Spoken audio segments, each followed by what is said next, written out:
Now we have in chapter 10 one of the great illustrations of the influence of Solomon of that day. And we have here the visit of the Queen of Sheba.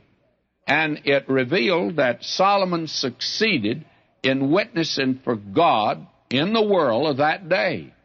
And Solomon's fame had spread throughout the world, as we're going to see in this chapter here. Now, I want you to notice this because, very candidly, this is one of the very important chapters that we have in the Scripture. And it reveals that this man, Solomon, did a marvelous job of witnessing for God. And it's all seen in this one lone incident of the Queen of Sheba. And it's given to us to show the effect of the reign of Solomon as God's representative upon the nations of the world. Now, she came because of what she had heard. And she didn't believe half what she'd heard, and then found out that half hadn't been told to her at all.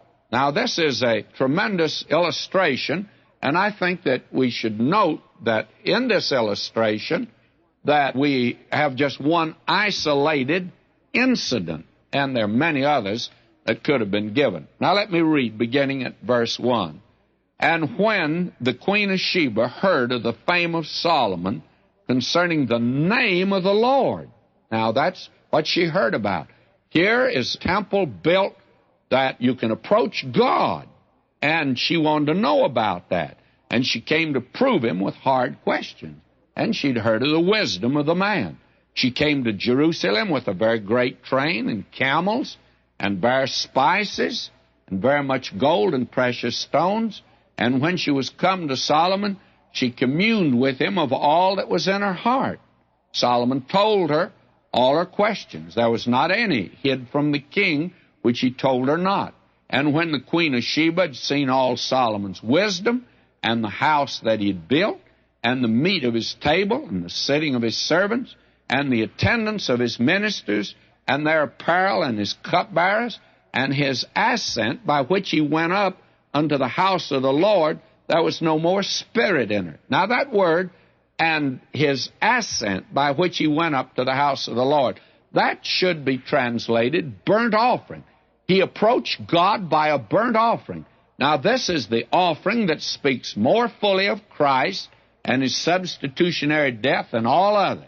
The Queen of Sheba and the world came to know about Christ through the burnt offering. Without shedding of blood, there's no remission. And that's brought now to her as a testimony. And the testimony of the Queen of Sheba reveals that she did come to know the living and the true God there. Now she's impressed by the wisdom of Solomon and his building program. All of the palace and the other buildings and the temple and the bounty and the luxury, the temporal prosperity. Now, God's people, for a brief moment, therefore, in time, they were faithful and true witnesses of God.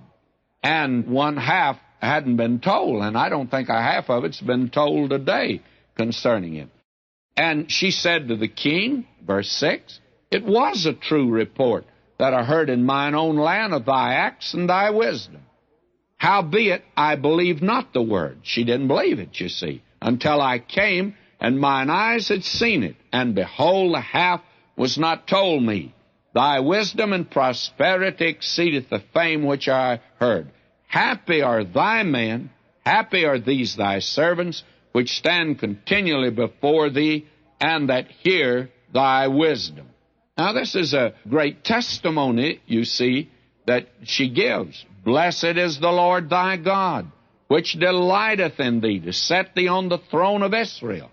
Because the Lord loved Israel forever, therefore made he thee king to do judgment and justice. Now, this is her testimony.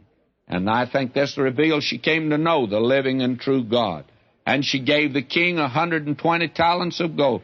She brought a great amount of wealth and gave to Solomon.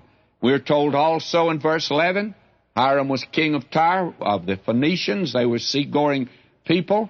And we read the navy also of Hiram that brought gold from Ophir, brought in from Ophir great plenty of almug trees and precious stones.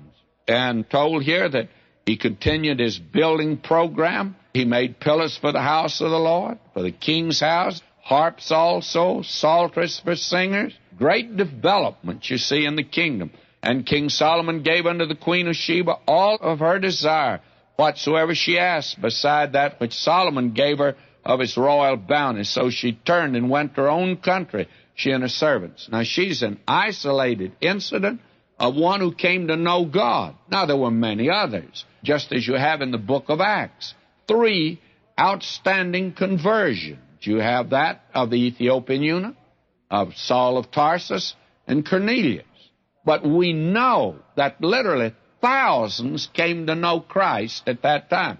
Thousands came to know God through the temple in Jerusalem at this time, and the witness